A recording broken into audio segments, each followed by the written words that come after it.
Hello and welcome back to my channel. My name is Judy and I love traveling, seeing things, history, and finding out how all these things go together. From time to time, I decide on an outing because I think it'll be fun and not expecting to really learn very much. In an earlier video blog, I found out that the city of Como had an unexpected, at least by me, history and associations. Today, however, we'll concentrate on the fun part of the outing. This was supposed to be my last full day in Milan, and the visit here had been a bit troublesome. I got a bug bite on my eyelid, and when I woke up, my eye was swollen shut. I went to a pharmacy, talked to the attendant. They don't keep medications out on the shelves like we do in America, and just said help in Italian. And I think I added please. The only thing he could suggest was an antihistamine, which tends to make me sleepy but does work. So my first act on arriving in the city of Como was to find the nearest cafe, plunk down €1.50 for an espresso, also known as wake-up juice, and get my brain working. I walked through the city, took a bunch of pictures, made some notes, and headed back to the dock, which you can see here. Today, join me for the boat ride and a walk through Bellagio, Italy, here on The Armchair Traveler. This view of the lake and overlooking the city gives you an idea of why it's so famous and so popular. It's really pretty. The area around Lake Como has been a popular retreat for aristocrats and wealthy people since Roman times, and remains not just a very popular tourist attraction, with many artistic and cultural gems and plenty of history, some of it quite grisly, with a number of beautiful villas, now mostly homes to the fabulously wealthy. The closest a person like me can get to one of them is to cruise past, and that is exactly what we're going to do today. This is Lake Como. It's an alpine lake, which means it was gouged out millennia ago by an advancing glacier and left behind as the glacier retreated back into the mountains.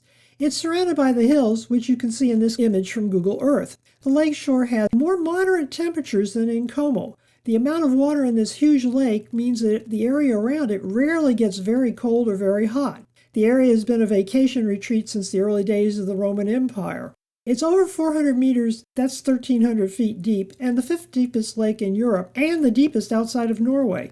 The area on the lake shore is actually quite isolated. There are some villas which are approachable only by water, which makes them an ideal getaway, secluded and easy to secure for some of the wealthiest and most prominent people in the arts and business world. George Clooney, Madonna, Richard Branson, Sylvester Stallone, Gianni Versace, before his death of course, and various soccer and sports legends own or have owned villas on or around the shores of Lake Como. Among other people who built villas here was Pliny the Younger, who we met in a previous video. The first possible stop for our boat, and we did dock there very briefly, is Tavernola. It's actually a small city with about 2,000 full-time residents and comes complete, I've read, with mansions and a couple of villas, churches, shops, and so forth. I've also read it's extremely popular and densely packed mostly with tourists.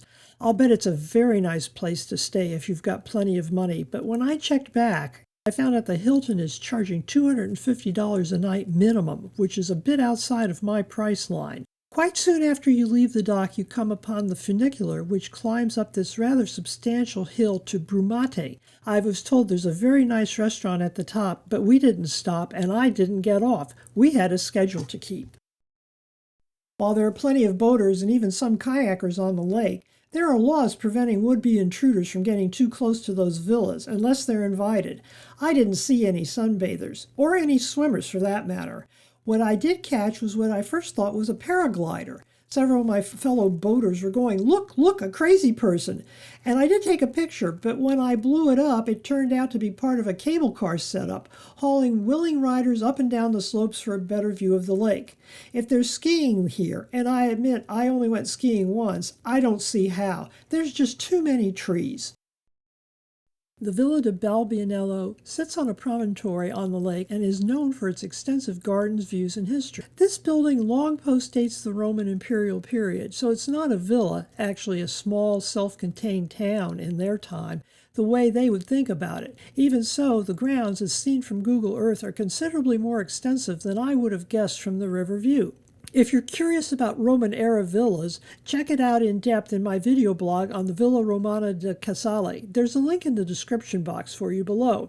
Although the building long postdates the Roman imperial era, there is a claim to the ownership of the area that dates back to 941 AD, but that was made by an 11th century writer who associated it with his own family. There is something to the claim that it resembled, at least in one respect, the imperial villas of old. There were many changes of ownership, but in the 19th century, a rich textile magnate bought the land, expanded the buildings, and put in a spinning mill, turning it into a small company town. In the 20th century, the property was broken up and sold. The land to the west was disposed of, and in the 1930s, the building housing the spinning mill was destroyed. There were various construction projects, demolitions, rebuilding, and new building throughout the 20th century. Fairly recently, the garden has been restored under the supervision of some landscape architects imported from England. In 2021, Ridley Scott used the villa for some of the scenes in the movie that he made called The House of Gucci.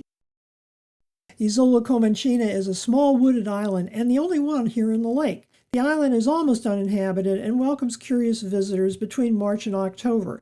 It overlooks a bay named after the local olive oil production, which thrives apparently in the mild climate in the area. It's been inhabited off and on from the days of the Roman Empire. In the 6th century, the island was the remaining Roman stronghold under a local ruler named Franccio.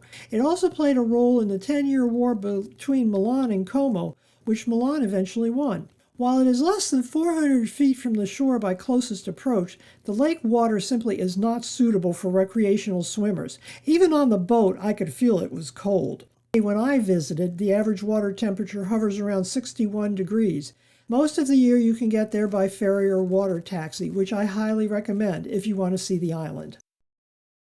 The Villa Carlotta is a house and botanical garden located here quite close to the shore. It dates from the 17th century and was built by a Milanese family called the Clerici. Today, the villa is a museum. The villa, whose architect is actually unknown, was completed in 1745. It sits at the top of a terraced garden from which there are views of Bellagio and also the mountains and the surrounding lake. I rather enjoyed looking at the paintings of this place more than I did the photographs.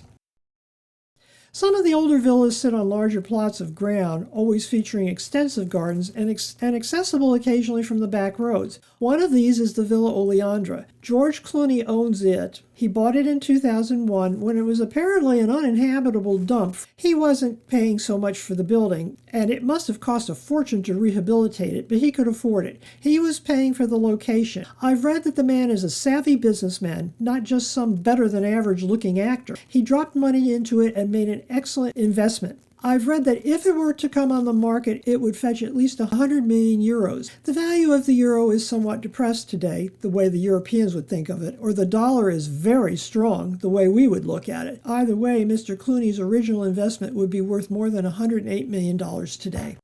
Earlier during our tour, I showed you a Google Earth image of Bellagio, which sits at the tip of a promontory. This aerial view, a little bit distant, courtesy of Creative Commons, shows you how high it rises to the center, and that rise from the shoreline is an important consideration for some of us tourists. The town is literally chock full of steps, a bit like places in Malta or some of the more perilously placed areas in Sicily. You can visit Malta in one of my earlier video blogs. The link is in the description box below. Bellagio is very famous and a highly touted place to visit, known and advertised for its cobblestone lanes, a large park, which unfortunately was closed when I visited, a Romanesque church, and a bunch of restaurants and shops catering to the tourists. If there's a supermarket here, I didn't see it. I did, however, see a couple of pharmacies. I have to admit, I'm not much of a shopper, so that part was wasted on me. I did, however, splurge on lunch. As you can see in the photo I took from the lake, even from the water, the town does look quite pretty. Notice how high that hill is behind the shoreline, however. Those two white things you see that look like posts are where the ferry and the cruise boats actually land. I took that second photo not because I thought the area was particularly attractive, but as a landmark so I would know exactly where to return to catch the boat for the ride back to Como. Taking a photo like this so you'll know where you're supposed to be is a kind of security and safety measure. If you'd like to learn more about staying safe and found, check out my video blog on the subject. I'll put the link in the description box below. Earlier I mentioned that I didn't see a grocery store or even a deli in the area close to the ferry port. but I neglected to mention why I was even looking. We were allotted only 2 hours to have lunch if we chose and to see the town. A grab-and-go sandwich under these circumstances makes a lot of sense. I looked because when I sign up for a tour that doesn't include lunch, this is exactly what I normally do. No grocery store meant no lunch, at least not on the cheap. My meal, which you can see here, as it turned out quite by accident, was at one of TripAdvisor's most highly recommended restaurants here in the city, a combination fish and wine tasting bar. The fish, I must admit, was excellent. I had what's called the 3-fish platter, consisting of lake trout, prepared as if it were salmon, pickled perch, and pureed chub. I remember it wasn't particularly cheap, but nothing in a tourist town is. As I was waiting for my food, I was sipping on a glass of local wine, shown here, and watched several people I recognized from the boat stop, look at the signboard, gasp, and move on. The Australians I met on the ship declined to even join me for pizza. The words, "we have a couple of apples," were a clue that they were better planners than I, at least on that occasion, and brought their own food. A group of 4 young Japanese women declined because, as one of them said, "we don't drink." I would have thought the fish would have appealed to them if nothing else. I blame my failure to plan ahead sufficiently on the antihistamine I took for my eye. At least that's my story, and I'm sticking to it. This is a lake. It's filled with perch, lake trout, and something they call chub, which they transformed into an absolutely delightful, creamy spread on toast points, about the consistency of hummus. I found out later that chub most likely is a member of the carp family, which would explain why they had to make a spread out of it. Carp is extremely bony and a real pain in the neck to clean, cook, and eat. After that lunch, I only had about an hour and a quarter or so to explore, which meant I had to hustle, and I had to do it using steps. It's a good thing my knees still work. I decided I'd limit my exploration to finding the big church, since I knew I had to get back to the docks in time to catch the boat. Historic Bellagio is less than a quarter of a mile from the snout or promontory that connects up the 2 sections of the lake. There are 3 main streets here: Mazzini, Centrale, and Garibaldi. Cutting across them to form a sloped grid are 7 medieval stone stairs, which of course run uphill shoreline. The steps are formidable and would be the very devil to climb, especially if you didn't have good knees or it was really hot outside. I've seen cobblestone streets like this before and consider these ankle breakers, along with electric bikes, to be mortal enemies. What you see here is the Via Garibaldi. Luckily for me, it was pedestrianized. I'm not beyond this is the big park, the one with the gardens that was closed, and St. James Church, which is our next stop. This is the Church of St. James, and it shows a rather sturdy Romanesque style and floor plan, with 3 naves inside and an attached bell tower. The original part of the basilica dates back to the 11th century, and it has retained its original style. The bell tower, you'll note, doesn't quite match the church building materials. This is because it was originally a defense tower in the city wall. It was remodeled in the 17th century, and the wall was mostly eliminated. However, I believe that part of the wall was incorporated into what we see of the church today. Until about 1990, I don't think anyone really knew, at least not by looking, how different the materials were. The information sheet I had told me that each was plastered over until then, so they looked like smooth plaster. Walking around a corner and facing the tower, on the left, we come to the main entryway to the basilica. Based on how the facade seems to be stylistically cut into the bell tower, is that the left side of the building might have been repurposed from the city walls. That would have been a smart move. Roman-era walls were extremely sturdy, and there was no point in tearing them down if you could use them for something else. Inside the cathedral, you can see the nave, shown here looking toward the main altar, which is in the far background. On either side, you can see the rounded arches that are typical of Romanesque style. More interesting, in a kind of scary way, is the wooden ceiling, which in my opinion is always going to be an invitation to fire. One of the more interesting decorations is this fresco showing the deposition of Christ into the sepulchre, and which is attributed locally at least to Perugino. Perugino was a high Renaissance period painter, actually a master, whose works, among other things, include some of the frescoes in St. Peter's Sistine Chapel in Rome, and he is famous for being Raphael's tutor. I suppose anything is possible, but I checked and this piece of art doesn't figure into any list of his works that I could find. It's just as possible that what we're looking at right now is the work of some other unknown Renaissance artist. That doesn't take away from the details or the interest. Notice the use of perspective, leading away from the disciples and toward the hills, and of the expressions on the disciples' faces. Barely visible in my long view is this pulpit. It's made out of marble and stands on 4 columns, one for each of the 4 evangelists, Matthew, Mark, Luke, and John, although nothing in this photo tells me who's who. I found the statuary on the face pulpit more interesting. It shows an angel on the left. In the center is what looks to me to be a kind of dragon, complete with scales. There are days when I really wish I had plunked the tuition money in college for a class in comparative religions.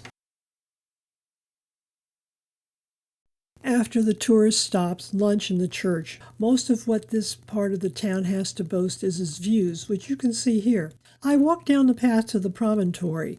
There's quite an expensive restaurant down there called La Punta, but I had already dined, so I was able to give that one a pass. Scenery is nice, but I had already seen better views from the lake, and I was on a schedule. It was time to head back to the boat and take the ride, now less alluring because I'd already seen what I'd been told to look for, and the bus ride, this time in rush hour traffic, from Como back to Milan. Thank you for joining me today for a walk through Bellagio and a boat ride. Come back next time for another adventure here with me on The Armchair Traveler.